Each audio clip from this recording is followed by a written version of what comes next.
This is the Feyboard Gold version 2 dual hub motor electric skateboard review. What a mouthful. It looks pretty, but does it have the performance to back it up? Let's do some real world testing to find out. Let's crack straight into it. This is completely unopened so far, so I have no idea what I'm going to find. I don't even know if I've got the dual belt or the dual hub. So a few things lying around. Skateboard. Awesome. So we have got the dual hub board. Man, it is tiny. It is so much smaller than I thought it was going to be. It is super light. That's probably supposed to go over the middle there. All the warnings. So I don't want to spend too much time here. I just want to run quickly through all of the specs and that kind of thing, and we'll get straight out into the test and the ride, which is what you're here to really see. Pretty interesting that it still has Fabi's I think, signature on it, because I was talking to one of the guys at Onsra and they said that Fabi no longer has any ties with Feyboard.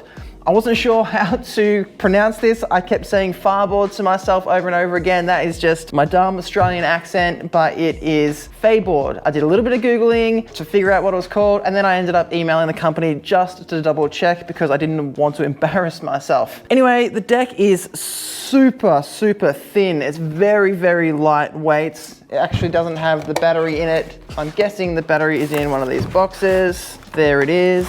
So it is a quick swap battery system. Oh, there you go. That was pretty easy. It's still very light. So the hub board motors is 4.6 kilograms, which is 10.2 pounds. The belt drive is 4.9 kilograms, which is 10.8 pounds. So it's super light. And the battery in here is, yes, it's small, but it's 99 watt hours. So you're gonna be able to take this on a plane without having any issues. You can just disconnect the battery. It's a pinch of this here, push this button here. There's a little tab there, push, and out it comes.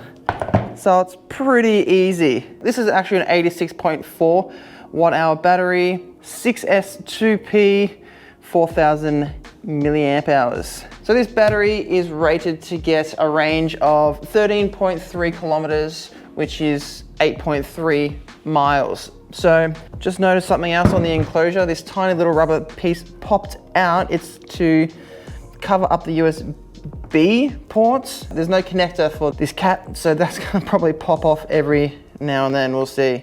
Charging port, power, one click. Is that on? Hold it down. It's off. One click. It's on. 75 millimeter wheels, PU. I'm not really sure what the durometer is on them, but they feel really stiff. It'll be interesting to see how much vibrations you get through this electric skateboard. The deck is 27 inches long, so it's quite short, and it's made of composite of Canadian maple and bamboo, so it's quite stiff, and it has like an interesting cruiser type shape. They call it the Feyboard Gold Dual version 2. So you can see it's got gold trucks and a gold signature there. And the top speed we're supposed to get on the hub board is 26 kilometers an hour, which is 16 miles per hour. And if you had the belt drive board, then you're looking at getting 35 kilometers an hour, which is 22 miles per hour. So it's a bit of a cruiser board for knocking around, getting from here to there. Maybe chucking your backpack, good for college, maybe school, that kind of stuff. I wouldn't probably expect this to do very long trips, but we'll see about that. And the last spec I want to mention is the hill climb test. So the hub board, it's rated to do a hill climb of 17.5%. And for the belt drive, you're looking at 20%. So, you know, I'm actually happy to see an electric skateboard company not just chuck down 30%, because most of the time these boards aren't going to be able to do 30%, especially hub boards. So we're going to go out and test all of that right now. First, what else we got in this box? Of course, we've got the remote. We have the board charger. micro USB cable to charge, T-tool, and some riser pads, which is a nice addition because there's no riser pads on here stock. I'm gonna take it out without the riser pads, see what it's like. If I don't like it, I'll come back and put the riser pads back on. Let's run through this remote real quick. It's so light and plasticky. It's like it's hardly even there. So let's turn her on, hold down the power. Hold down the power? Maybe I need to charge it. Maybe it is a completely dead flat remote. That doesn't usually happen.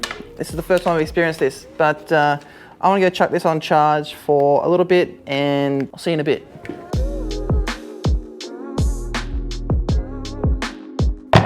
And we're back. This remote was pretty much dead flat. It wouldn't turn on at all. So I've just charged it up and let's see how this thing works. So here's the power button. Click it once to turn it on.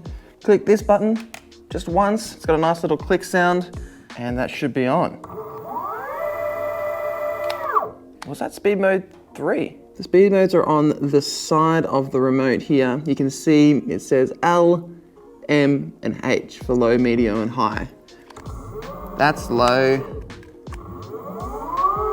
That's medium. And that's high. You can also put the board in reverse with just a single click of this button here. Honestly, don't know how to tell if it's in reverse or not without checking the wheels. So that's a bit sketchy. Let's take this thing for a spin. All right, we are outdoors. What a bloody beautiful day for it. First ride, let's plug her on. Yeah, it has got the smart turn on feature. I'm just gonna start it in low real quick. Whoa. These trucks are super loose. Super loose.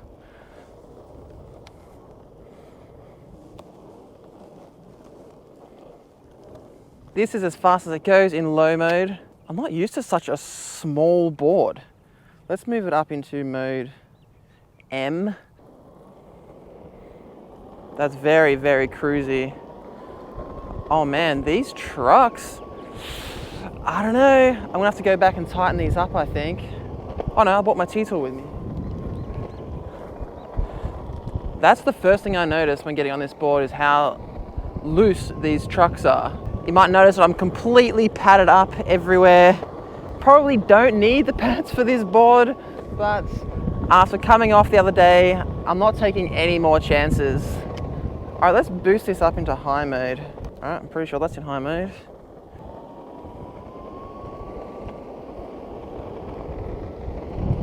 Yeah, it's a little bit faster. Whoa, I got the speed wobbles and I went down. Definitely learned from my mistake. Hang on a sec, guys. I want to tighten up these trucks real quick. We're back. I think that's a lot better. Yeah, that is so much better, especially for the carve. Woo.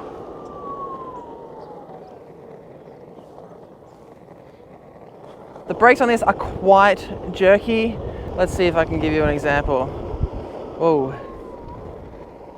Let's see if I can be light on it.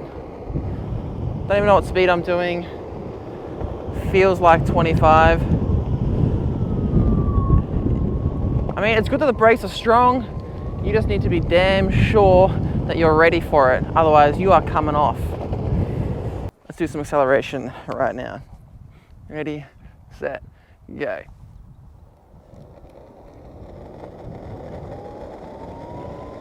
It's not that fast, acceleration. I mean, maybe I'm just used to belt drives recently. I haven't been on a hub board for quite some time. This is probably good for someone who, you know, just wants to cruise around and not really bust their ass going too hard. I mean, I am flooring it the whole way and it's sitting at a very, very comfortable pace. So this would be great for beginners, great for intermediate riders who maybe want something small to travel with or just duck down the street a little bit and don't need that extra power.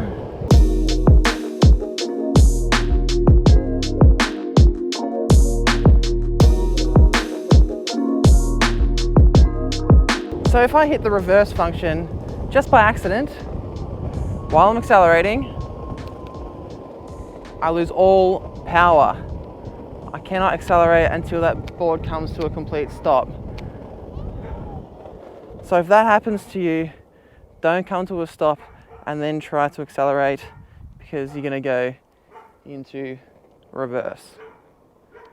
And it's only a single press of that reverse button, so I did it just by accident before. I didn't even know, and I didn't know why I lost power. So keep that in mind. It's very easy to hit that reverse function there.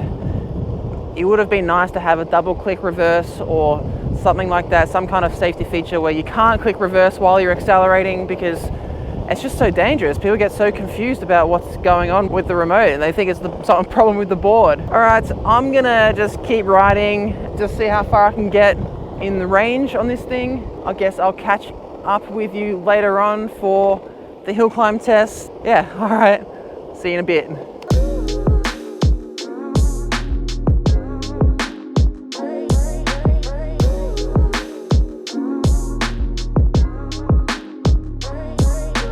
So I had a new hill in mind that I was going to do the hill climb test at, but it's really steep. It's a new steep hill that I found. I was going to take this board here to test it, because I thought that it would probably be about 20% hill grade. I haven't yet measured it. I just found this tiny little hill here.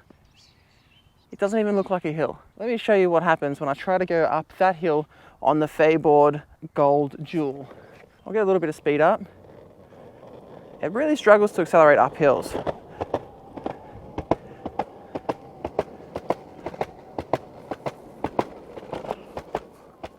Oh, it's almost there. It only just made it up that tiny little hill. I'm just gonna measure how steep that is right there. It's not very steep. At the steepest part, it's 14.7%. So it's definitely a lot steeper than I thought it was, but I mean, it's not that steep. One thing I do like about the Feyboard is the kicktail. It helps to go over lots of little things, kind of like this. That was pretty small, not gonna lie, that was a little bit embarrassing to show. But you know, the kicktail, that's what it's good for, being able to go over little lips and without coming off. Easily turning as well, that's such an important thing when you're riding around on like a college campus or in the city or something like that. Here's another good example. Whew. Not very good on the kicktail, to be honest with you, but it's good enough to be able to go over little cracks and bumps when I need to. So we've just hit 7.5 Ks and my calves are starting to tighten up a lot. The soles of my feet are getting a bit sore. It's probably got something to do with the really stiff deck and the fact that I've got no riser pads on. So I think in the future what I'm going to do is chuck those riser pads on for sure, because my feet and my legs are just absorbing all of the vibrations, all of the bumps at the moment, and I'm really starting to feel it. I'm actually quite surprised that they didn't just put them on in the first place. They sent them just loose. Most of the time, kids these days are riding with riser pads on their skateboards. Every other skateboard I've ever ridden has had riser pads. I mean, this ain't a trick board. I don't need it to be able to have good pop. You know, I want comfort. So when you get the Feyboard, chuck your riser pads on. That's all I'm saying. So I'm out of battery. What happened at the end of the ride was just a complete shut off. Done, gone, no more battery left. It completely disconnected from the remote. I couldn't use acceleration, and more importantly, I couldn't even brake. So that's something really important to keep in mind. When you're nearing the end of this battery, make sure you're doing a pace. Not even make sure you're not going downhill. Generally, it won't disconnect when you're going downhill because you're not accelerating it. It's actually regenerating power at that time. So you probably don't have to worry about that. But if you're on the flat, just be careful that at the end of the battery, it's just gonna completely cut off. And if you're in a place where there's lots of people around or some danger, then you could be in a little bit of trouble. So hopefully that doesn't happen to many people. I'm pushing back to the car now. Resistance on it isn't that bad. I mean, I'm rolling a fair bit, which is nice because this is hard work. The sun is beaming down. So what did I get? In the end, my distance was 8.47 kilometers, which is a fair bit off the 14 kilometer range that they claim. Remember, I'm 90 kilos. I was full throttling it pretty much most of the time. So I was riding this board at its peak, I suppose. The max speed that I got, the top speed I hit was 24.3 kilometers. I'll put all those up in miles on the screen just here for you, because I can't do math that quick. So final thoughts, the Feyboard Gold Dual is probably perfect for kids. It'll be a good little gift for like brand new e-skaters, and it might even be a good little board for, you know, kids going to college and just want something to cruise around. So long as there's not that many hills about. This thing does kind of struggle up even the smallest hills. You saw earlier 15% was kind of its tipping point. Anything higher than that, it's not going to make it. Even 15% is probably not going to make it very easily and completely drain the battery. The remote, Lingy remote, yes, they've had some issues in the past. Like the acceleration it's there, it's okay, it's never going to throw you off. The only time you need to be worried is when you're braking. Go easy on the brakes because it does have a little bit of a jolt at the beginning of the brake, but then towards the end when you're coming to a stop, it's kind of just rolling along and you can just step off. Okay, so that is the Feyboard Gold Dual Electric Skateboard review. If you've got any questions, drop them down in the comments below. I will get back to you with the answers. Hit that like button if you've learned something new about this board, because it really helps me out. You have no idea how much it helps me out. And if you want to see more e-skate content coming out in the future, then make sure you subscribe and hit that notification bell button. All right, e-skaters, ride safe out there, and I'll see you soon.